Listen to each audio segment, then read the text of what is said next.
Bismillahirrahmanirrahim. Assalamualaikum warahmatullahi wabarakatuh. Qala rabbi shrah li sadri wa yassir li amri wahlul 'uqdatam min lisani yafqahu qawli. Allahumma iftah 'alaina hikmataka wanshur 'alaina min khazaini rahmatika ya arhamar rahimin. Rabbi yassir wa la tu'athir. Rabbi tamim bil khair.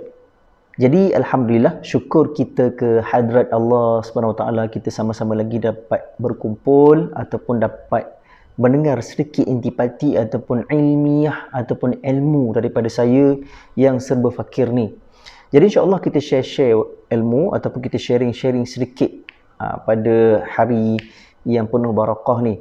Jadi tuan-tuan dan puan-puan yang dirahmati Allah Subhanahu Wa Taala sekalian, jadi terima kasih kepada rakan-rakan media sosial saya, YouTuber, Facebook dan juga rakan IG saya. Terima kasih banyak-banyak kerana sudi subscribe, like dan juga share video, dan juga saya minta kepada anda semua untuk komen beberapa soalan ataupun nak bertanya beberapa soalan, boleh bertanya direct dengan saya pada description ataupun pada komen di YouTube saya ni ataupun di video saya ni. Tuan-tuan dan puan-puan yang dirahmati Allah SWT sekalian, kita kena cari ilmu sebab ilmu tu penting, lebih-lebih lagi ilmu buat fardu ain. Hari ni kita kupas lagi isu ataupun perbahasan berkaitan dengan iaitu wuduk. Sebab wuduk ni adalah salah satu daripada akar yang bila mana kita nak bangunkan pokok tadi. Jadi tuan-tuan dan puan-puan yang dirahmati Allah Ta'ala sekalian, setia bersama dengan saya. InsyaAllah kita jumpa lagi lepas ni dan jangan pergi mana-mana, insyaAllah. Kembali semula lepas ni.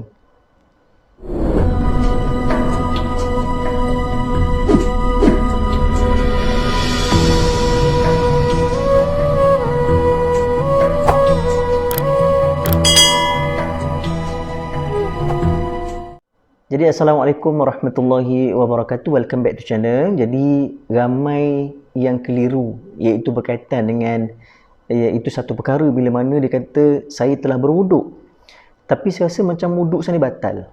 Tuan-tuan dan puan-puan yang dirahmati Allah Ta'ala sekalian, perkara yang disyaki belum tentu yang diyakini. Dari segi sudut fiqh, tak perlu kita nak ambil semula wuduk tadi. Jadi sebab pada asalnya kita telah berwuduk dan sepatutnya kita kena tengok balik.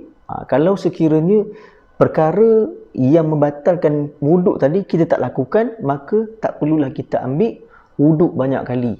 Ni kadang-kadang ramai yang keliru, ustaz, saya dah ambil wuduk tadi tapi saya tak pasti sama ada wuduk saya batal tidak. Jadi tak perlu kita ambil sebab perkara yang diyakini kita syak bahawasanya kita rasa macam zon kita, aku rasa macam batal wuduk aku ni. Jadi kalau kita rasa macam kita tidak memenuhi rukun ataupun kita memenuhi rukun, tidak batal. Tapi kalau tidak memenuhi rukun tadi, macam contoh terkorek hidung, terkorek telinga ataupun sebagainya, zon kita betul menyatakan bahawanya kita kentut, terkeluar dua perkara ataupun dua ain daripada kubul dan juga dubul, maka wajib untuk kita mengulangi semula iaitu wuduk kita tadi untuk ambil semula. Tuan-tuan dan puan-puan yang dirahmati Allah SWT sekalian, ada kalanya kita tengah solat isyak, kita keliru sama ada aku ni ambil wuduk ke tidak, ataupun aku belum ambil wuduk lagi.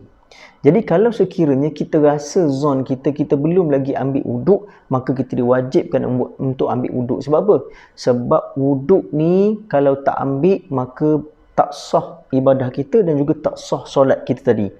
Kalau kita rasa macam Allahu Akbar, aku dah ambil wuduk ke tidak tadi, kita yakin yang kita tak ambil lagi wuduk, maka kita wajib untuk ambil semula wuduk kita tadi.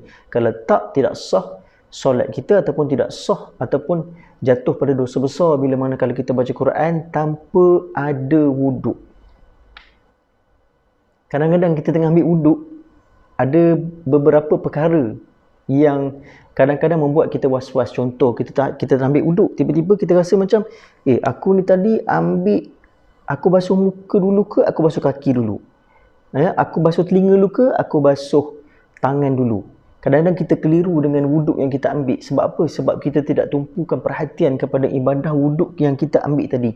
Kadang-kadang mungkin iblis ataupun banyak perkara-perkara yang kita lupa. Contoh macam contoh barang hilang dan sebagainya, masa itulah kita akan ingat balik waktu ketika kita nak berwuduk tadi ataupun ketika kita solat tadi. Sebenarnya dalam waktu sekarang ni, kalau kita terlupa sama ada kita basuh muka ataupun tidak, kita wajib untuk mengulangi semula wuduk kita tadi. Itu saja jalan cerita dia. Wajib untuk mengulangi semula wuduk kita tadi. Soalan ni berkaitan dengan isu wanita. Okey, contoh ada yang bertanya kepada saya, Ustaz, kalau sekiranya terkeluar sesuatu daripada farash saya ketika saya berwuduk, lepas wuduk terkeluar sesuatu, kita tengok, kita yakin apa yang keluar tadi, sama ada air wadi ataupun air mani, sebab yang perempuan pun dia ada air mani dia.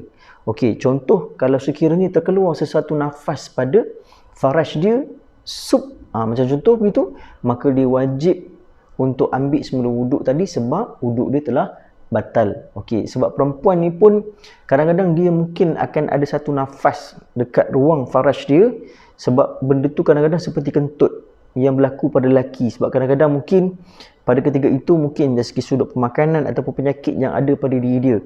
Jadi pada ketika itu wanita tadi perlulah untuk mengambil wuduk semula. Kalau tak dia teruskan juga solat tadi, maka tidak sah solat tersebut.